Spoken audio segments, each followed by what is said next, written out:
Hey guys, it's Sydney. So today I'm going to be doing my Outlander review by Diana Gabaldon. This book was amazing.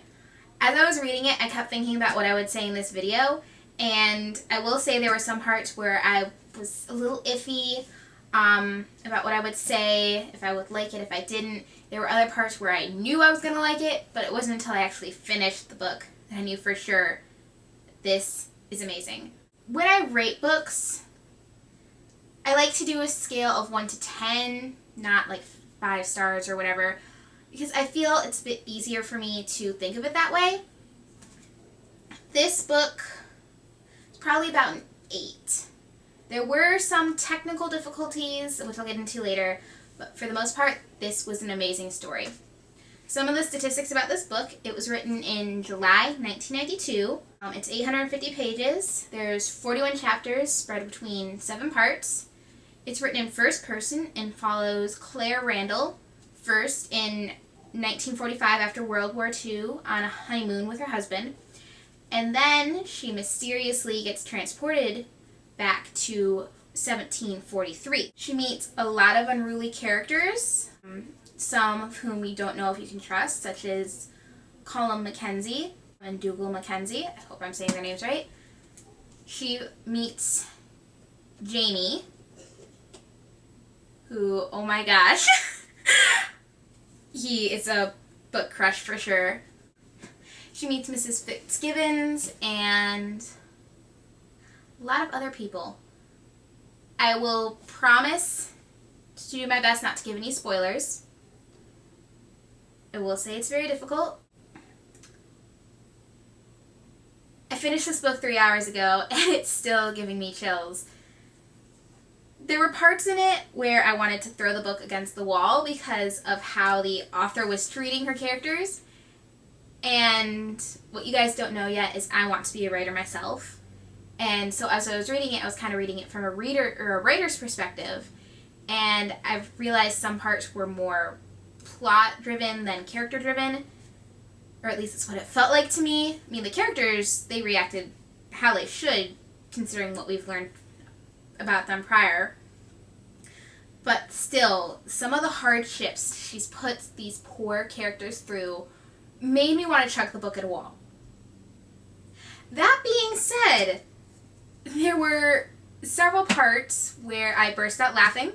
I think my family was a little worried about me when I just started giggling crazily in the back seat when we drove in the car for 9 hours on Saturday.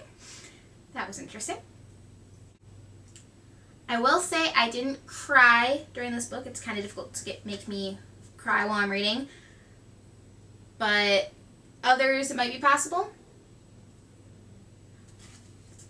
Like I said before, there were a few technical issues. Some of the big ones that got to me, there was one part where there was a character talking, and all of a sudden that character answered a question that wasn't spoken. So that was a little confusing. I mean, it could have just been I was distracted and didn't catch it, but I went back through and it still didn't make sense. The second part that really got to me was one of the characters, she lit a candle. She was carrying it around the room, and then she sat down and lit the same candle again. There was never another mention of another candle. I checked. And that was kind of annoying because in one paragraph she was lighting the candle, and in the next paragraph she was lighting the same candle. The third part,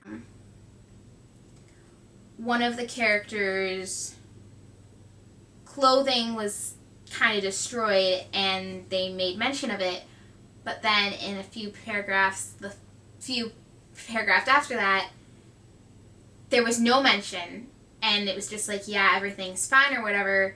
And then later on, again, there was a mention to the destroyed fabric. So there were some consistency issues, which is why this did not get 10 out of 10. It only got 8. I will say I was in a reading slump. I had not really finished any reading for pleasure except for the books that I was required to read for my YA literature class last semester. And even those were more of a drag to read than anything. So this was my first pleasure read probably for like 3 years, which is kind of sad. This got me out of that slump. Cannot wait to pick up the next book. First, the next book on my TBR pile, which is bestseller, but also the next 2 in this series. So I am definitely going to read it. I would recommend you guys read it. However, there is a disclaimer. This is an adult novel and there are several dozen adult scenes, so just kind of be cautious about that. If you are an older sibling, try not to let your younger siblings get a hold of it, or your parents might not be too happy about that.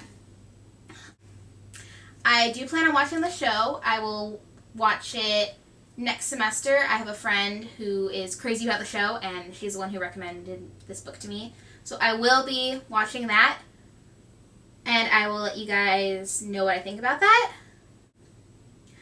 The next video I do will be my July wrap-up, followed very shortly by my August TBR. Yeah, I think that's it. Bye!